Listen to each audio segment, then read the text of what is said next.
Okay, so the affirmative stated that New Jersey has a low accident rate for 18-year-olds, but this is because they have a graduated driver's licensing program for them, which is like what we have for 16-year-olds right now, where you slowly get like privileges for your license. But in California and many other states, 18-year-olds aren't required to have graduated driver's license. So why would they now, if this law is implemented?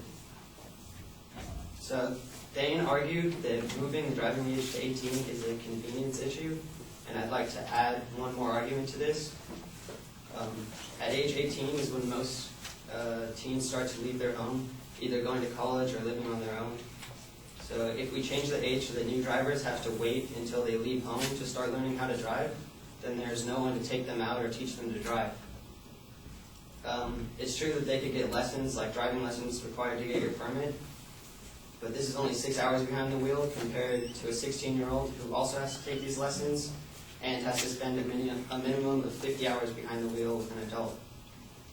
If we do not require these new 18-year-olds to get any form of a learner's permit or have any sort of waiting period like we do now, then just about every new driver on the road will be inexperienced and dangerous.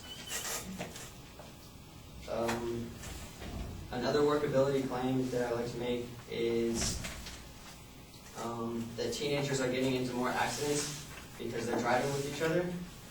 So what I found from auto and homeowners insurance information in an article titled Teen Driving Statistics, it said 63% of teenage passenger deaths in 2008 occurred in vehicles driven by another teenager. So over half of teenage vehicle deaths occur because teenagers are driving with each other. Teens often say that they feel less comfortable driving with each other, with their friends in the car. So instead of raising the driving age to 18, we could just make it illegal for anyone under the age of 20 to have a passenger who was also under 20. And I would also like to support Thane's claim that stricter laws will make drivers more cautious. So instead of banning 16 and 17-year-olds from driving, there are steps we can make to ensure that our roads are safer.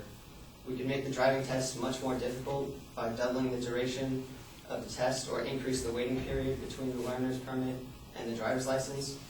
We could require a retest and retraining if the teen drives recklessly. We could also test on more things such as parallel parking, nighttime driving, or freeway driving. So like the most surprising part about when I took my driving test is I was never tested on driving at a speed higher than 35 miles an hour.